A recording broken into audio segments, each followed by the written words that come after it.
네, 안녕하세요. 자, 오늘은 투자 격언 시리즈 이어가겠습니다. 자, 12번째. 충동 매매는 후회의 근본이다. 남의 이야기나 시장 분위기에 영향을 받아서 충동적으로 매매를 결정하는 사람은 대개 투자 결과가 좋지 않은 것이 보통이다. 시세의 장기적인 흐름이나 기업 내용, 주가의 현재까지의 움직임 등을 충분히 생각해 보지 않고 즉흥적으로 감정으로 뇌동 매매를 하기 때문에 실패하기 쉽다.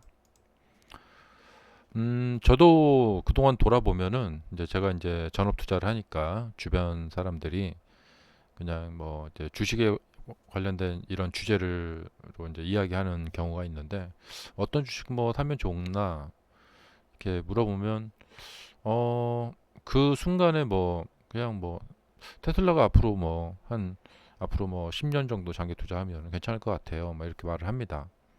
그러면 저의 이야기를 듣고 그래 나도 그러면 다른 사람들처럼 테슬라 장기 투자를 한번 해볼까 이렇게 해서 이제 테슬라 장기 투자를 하시게 되면 이것은 충동적인 매매죠.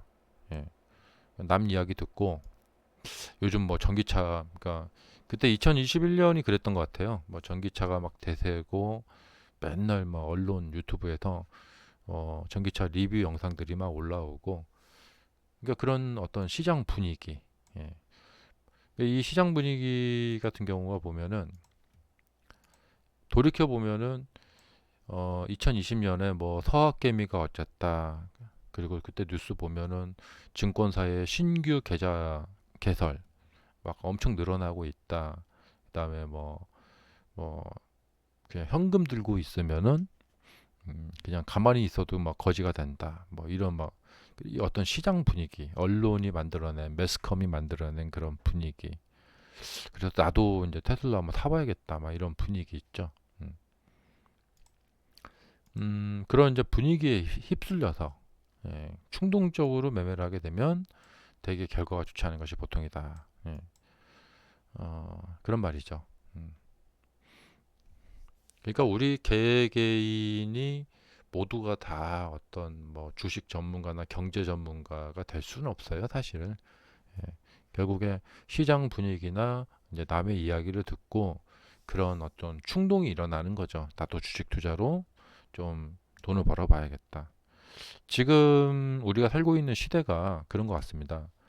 어, 그냥 월급쟁이신 분들이 대부분이고, 월급쟁이신 분들은 딱히 미래가 무슨 큰 변화가 없어요.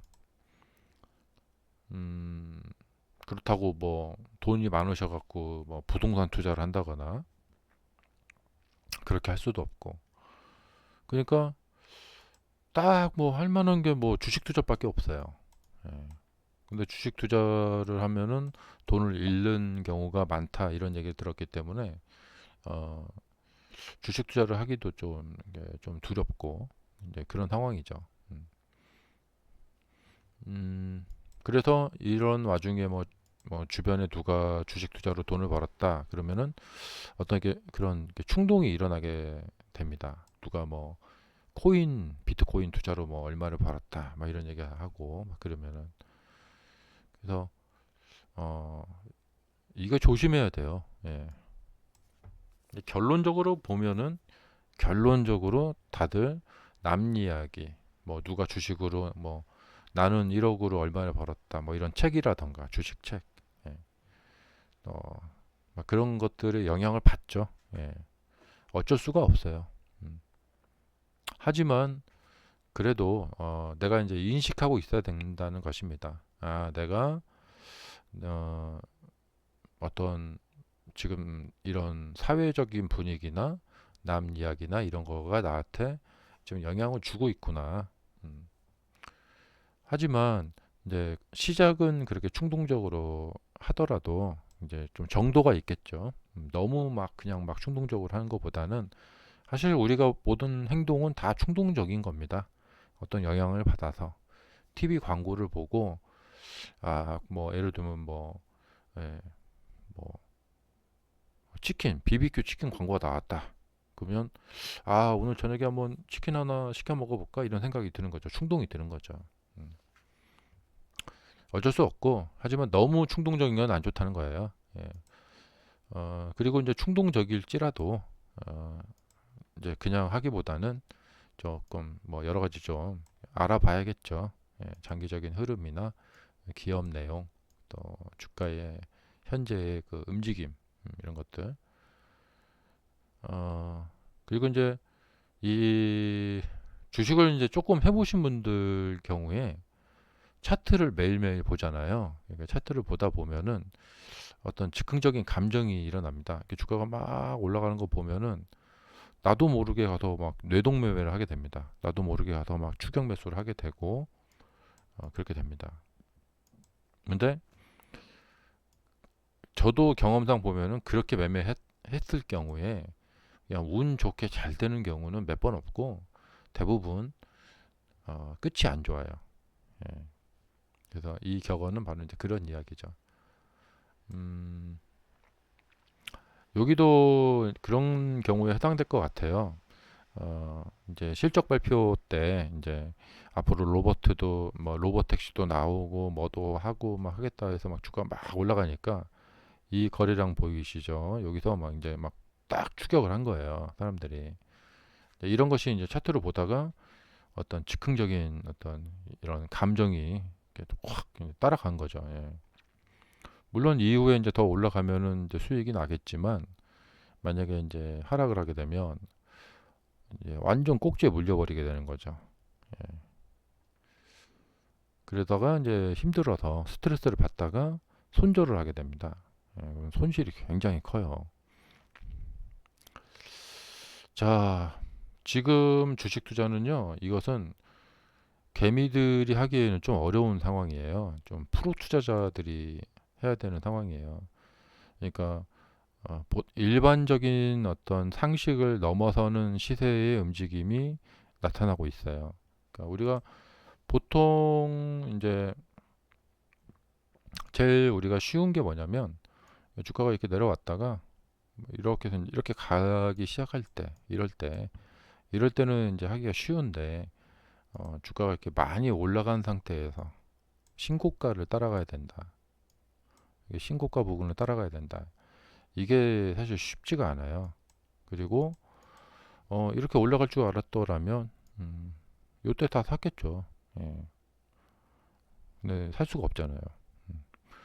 그러니까 지금 나타난 시세는 이것은 그냥 당연히 나타날 시세가 나타난 게 아니고 서프라이즈의 연속인 상황인 거죠. 이게 지금 100불짜리가 불과 한 뭐 2년도 안 돼서 예, 그러니까 1100불까지 올라갔으니까 1000% 수익이 난 거죠. 예, 1000%의 수익이 난 거예요. 10배. 예.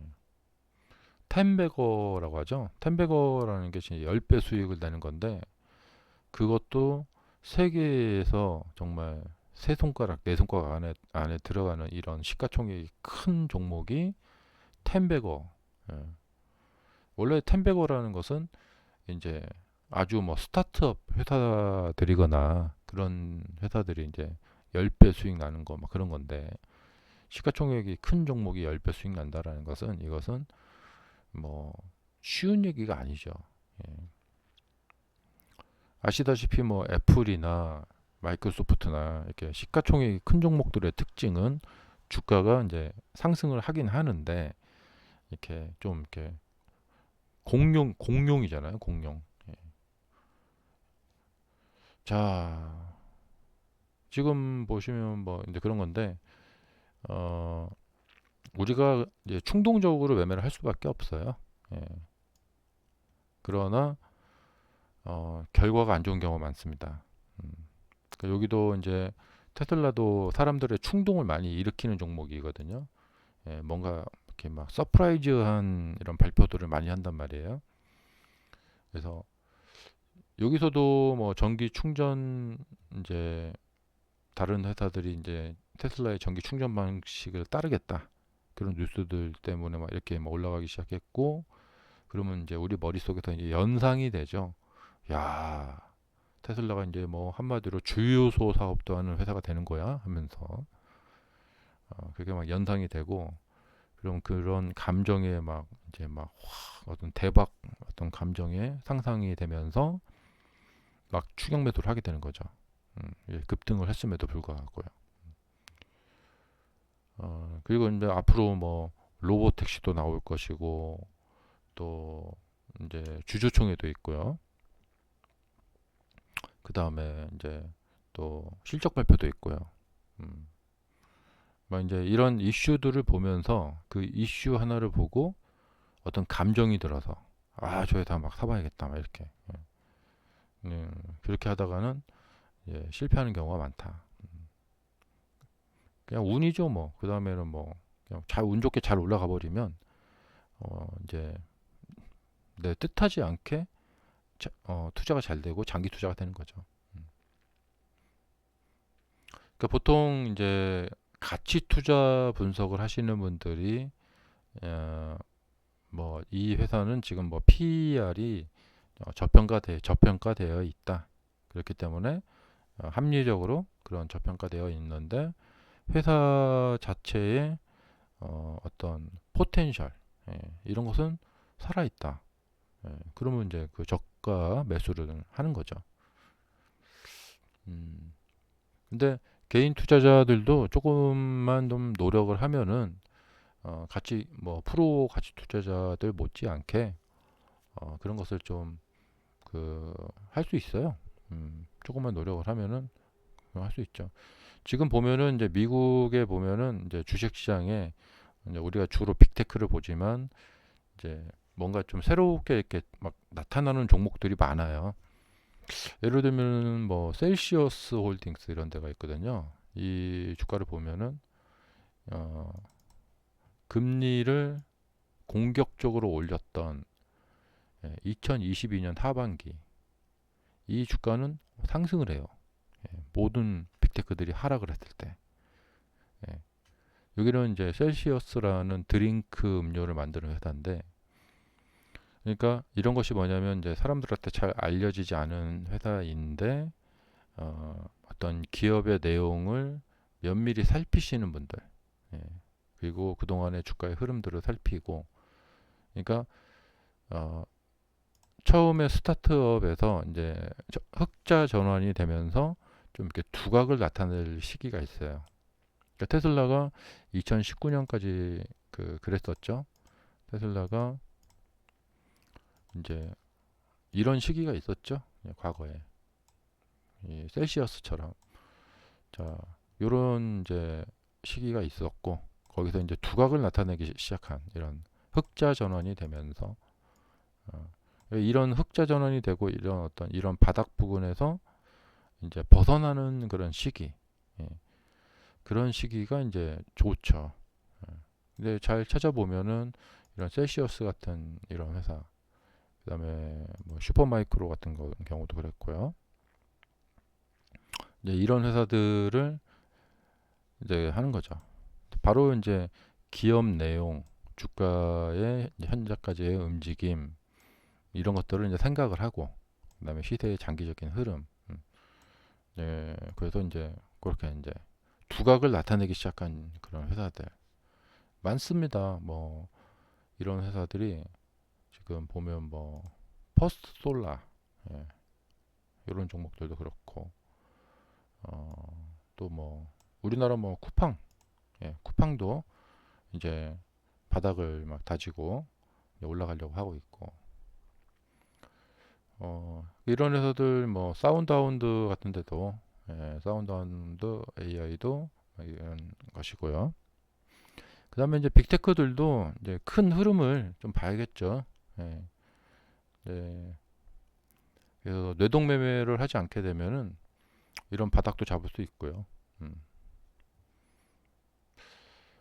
자, 오늘은 이 투자 경험 말씀드렸고, 테슬라도 그래요. 테슬라도 시세의 흐름에 계속해서 반응을 하면서 시세의 흐름에 뇌동매매 하지 마시고, 장기 투자를 하시는 분들인 경우에는 이제 긴 안목을 가지고 테슬라가 지금은 좀 부진한 시기이잖아요.